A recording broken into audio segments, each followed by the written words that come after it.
আমরা কি ভুলে গেলাম শাহজালালের নাম, আমরা কি ভুলে গেলাম।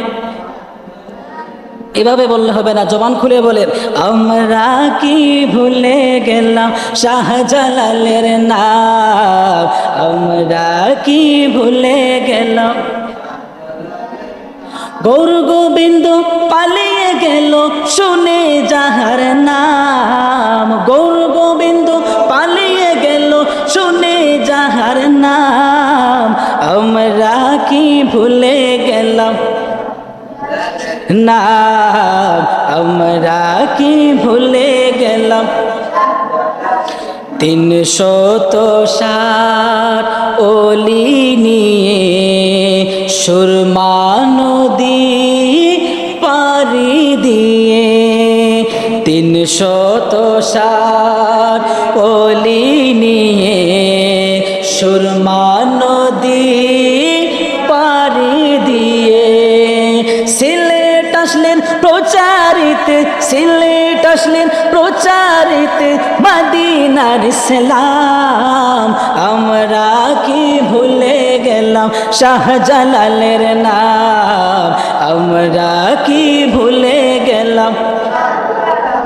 গৌর গোবিন্দ পালিয়ে গেল শুনিয়া যাহার নাম। এই সিলেটের মাটি শাহজালালের উসিলায় ধন্য হয়েছে, কথা বলেন ঠিক কিনা। গৌর গোবিন্দ পালিয়ে গেল শুনে যাহার নাম, গৌর গোবিন্দ পালিয়ে গেল শুনে যাহার নাম, আমরা কি ভুলে গেলাম নাম, আমরা কি ভুলে গেলাম। সবুজ শ্যামল পাহাড় ঘেরা সিলেট ভূমি সবার সেরা, সবুজ শ্যামল পাহাড় ঘেরা সিলেট ভূমি বাংলার সেরা।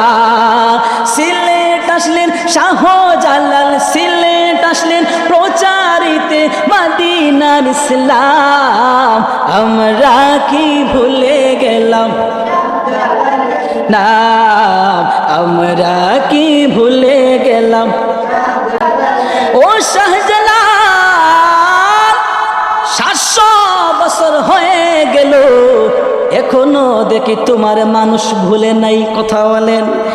আমার বাবা মারা গেল রে, 40 দিন পরে বাবার কোনো খবর নাই, কিন্তু শাহজালাল 700 বছর হয়ে গেল এখনো আপনাকে ভুলে নাই মানুষ। শাহজালাল বলেন, আমি দুনিয়ার জমিনে মানুষের গোলামি করি নাই, আমি দুনিয়ার জমিন আল্লাহর ইবাদত করেছি, আর মদিনাওয়ালার মুহাব্বত নিয়া ইসলামের জন্য আমি নিজের জীবনটাকে কুরবানি করে দিয়েছি, এখনো পর্যন্ত আমার রওজা মুবারক জিন্দা রয়ে গেছে, সুবহানাল্লাহ। তাইলে যদি আপনি শাহজালালের মতো মদিনার নবীর মুহাব্বত অন্তরে রাখতে পারেন, 1 বছর না 2 বছর না, কিয়ামত পর্যন্ত আপনার কথা মানুষ বলতে পারবে না।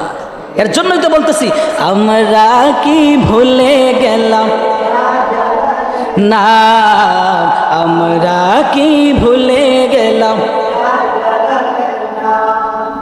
360 ওলি নিয়ে সুরমা নদী পারি দিয়ে, সুদূর ইয়ামন থেকে হযরতে বাবা শাহজালাল ওনার ভাগনা শাহ পরানকে নিয়ে 360 সফর সঙ্গীকে নিয়ে সুরমা নদীতে জায়নামাজ বিছিয়ে সিলেটের জমিনকে ধন্য করেছিলেন, কথা বলেন ঠিক কিনা।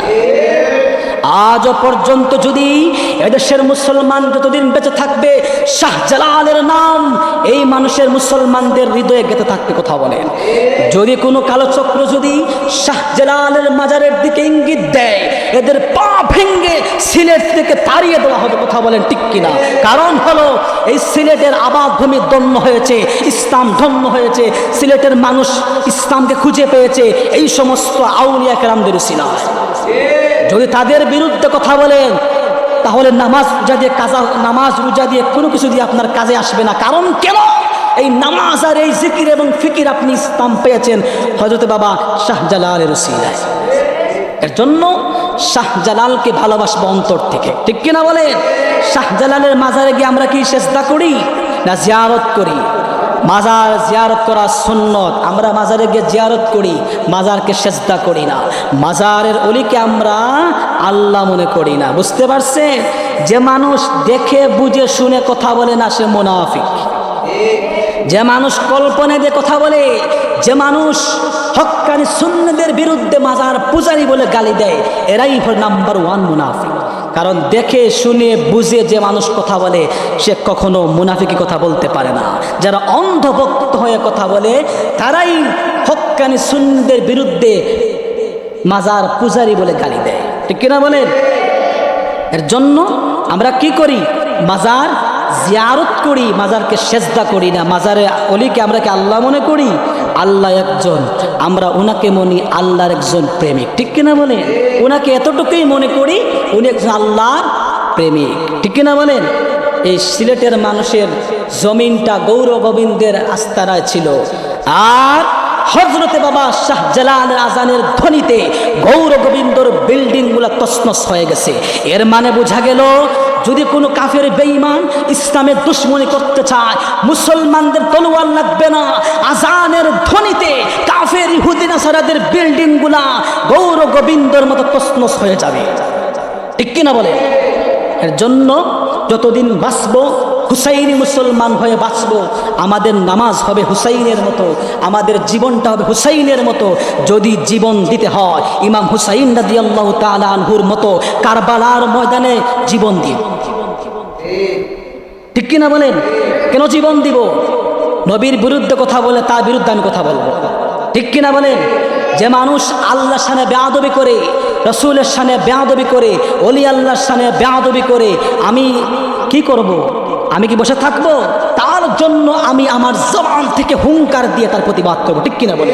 এটাই হলো হুসাইনি মুসলমানদের তাজস্বী দায়িত্ব। কথা বলেন? আল্লাহ তাআলা যেন আপনাকে আমাকে সঠিক বুঝ দান করে, বলেন আমিন।